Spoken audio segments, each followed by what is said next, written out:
Hello बच्चों, कैसे हैं आप सभी। आज हम देखने जा रहे हैं 8th ग्रेड अभ्यास पुस्तिका विज्ञान विषय का कक्षा 8वीं का लेसन नंबर 9 पार्ट 9 जंतुओं में जनन। बच्चों, इसका प्रश्न नंबर 1 है अति लघु उत्तरीय प्रश्न। IVF का पूरा नाम लिखिए। तो IVF का पूरा नाम है इन्वेंट्रो फर्टिलाइजेशन, अर्थात शरीर से बाहर फर्टिलाइजेशन या कृत्रिम निषेचन होता है। किस जीव का अंडा सबसे बड़ा होता है? विज्ञान तो शुतुरमुर्ग का अंडा सबसे बड़ा होता है। फिर तीसरा हम देखें, भ्रूण का निरंतर विकास कहाँ पर होता है? तो गर्भाशय में भ्रूण का निरंतर विकास होता है। जनन क्या है या रिप्रोडक्शन क्या है? What is reproduction?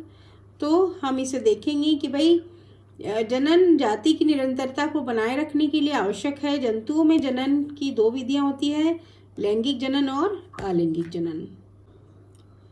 प्रश्न नंबर 5, आंतरिक निषेचन या बाह्य निषेचन में अंतर बताते हुए उनके उदाहरण दीजिए। तो वह निषेचन जो मादा के शरीर के अंदर होता है वह आंतरिक निषेचन कहलाता है। इसी प्रकार वह निषेचन जिसमें नर तथा मादा युग्मकों का संलयन मादा के शरीर के बाहर होता है बाह्य निषेचन कहलाता है। आंतरिक निषेचन में उदाहरण मनुष्य, कुत्ता, गाय और मुर्गी। बाह्य निषेचन के उदाहरण मछली, स्टारफिश, मेंढक आदि। मानव शुक्राणु तथा मानव अंडाणु का नामांकित चित्र बनाइए।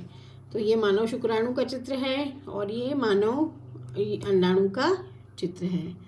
देखिए, इस तरह से 3 पोर्शन में रहता है, सिर, मध्य भाग और पूंछ। यहाँ पर जो भी जेनेटिक मटेरियल है वो यहाँ पर होता है, हेड में स्थित होता है। नेक्स्ट क्वेश्चन हम देखें 7 नंबर। मछली तथा मेंढक के एक साथ सैकड़ों अंडे देते हैं जबकि मुर्गी एक समय में एक ही अंडा देती है। तो मछली तथा मेंढक एक साथ सैकड़ों अंडे देते हैं तथा लाखों शुक्राणु निर्मोचित करते हैं। सारे अंडों का निषेचन नहीं होता और वह नया जीव नहीं बन पाते।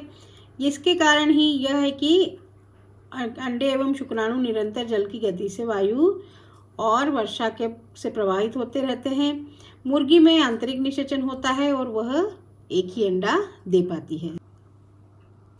लैंगिक जनन तथा अलैंगिक जनन में अंतर क्या है, समझाइए। लैंगिक जनन इस प्रकार के जनन में नर तथा मादा युग्मकों का संलयन होता है। उदाहरण मनुष्य, चूहा, कुत्ता।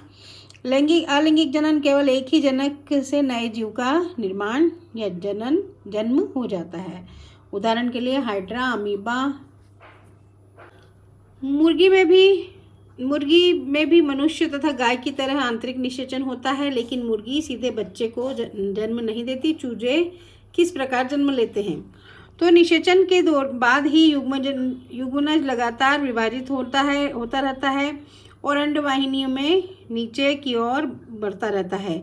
इसके नीचे बढ़ने के साथ साथ इस पर सुरक्षित परत चढ़ी रहती है। मुर्गी के अंडे पर जो दिखाई देने वाला कठोर कवच भी ऐसे ही सुरक्षित परत है। कठोर कवच के पूर्ण रूप से बन जाने के बाद मुर्गी अंडा देती है। मुर्गी के अंडे में इसको चूजा बनने में लगभग 3 सप्ताह यानी 21 दिन का समय लगता है। चूजे पूर्ण विकसित होने के बाद कवच टूटता है और प्रस्फुटन होता है, चूजा बाहर आता है। निम्नांकित के चित्र बनाइए। तो युग्मनज का बनना, युग्मनज से भ्रूण का विकास, कोशिकाओं का पिंड, भ्रूण का गर्भावस्था में रोपण। देखते हैं। फिर नेक्स्ट क्वेश्चन है 10 नंबर वाला। क्वेश्चन नंबर 10 बी, निम्नलिखित के नामांकित चित्र बनाना है। निम्नलिखित के नामांकित चित्र बनाइए। हाइड्रा में मुकुलन, अमीबा में द्विखंडन। हाइड्रा में मुकुलन और द्विखंडन देखिए किस तरह से होता है। ये यहाँ पर मैं आपको बता रही हूँ। हाइड्रा में द्विखंडन, हाइड्रा में मुकुलन और द्विखंडन का हम चित्र की सहायता से देखते हैं। तो बच्चों, ये था हमारा लेसन नंबर 9 जीवों में जनन के क्वेश्चन आंसर्स। आप इन्हें अच्छे से लिखिए और याद कीजिए। साथ ही अपने दोस्तों को शेयर करना ना भूलें। वीडियो को लाइक करें, सब्सक्राइब करें। शेयर करें। थैंक यू, मिलते हैं नेक्स्ट वीडियो में।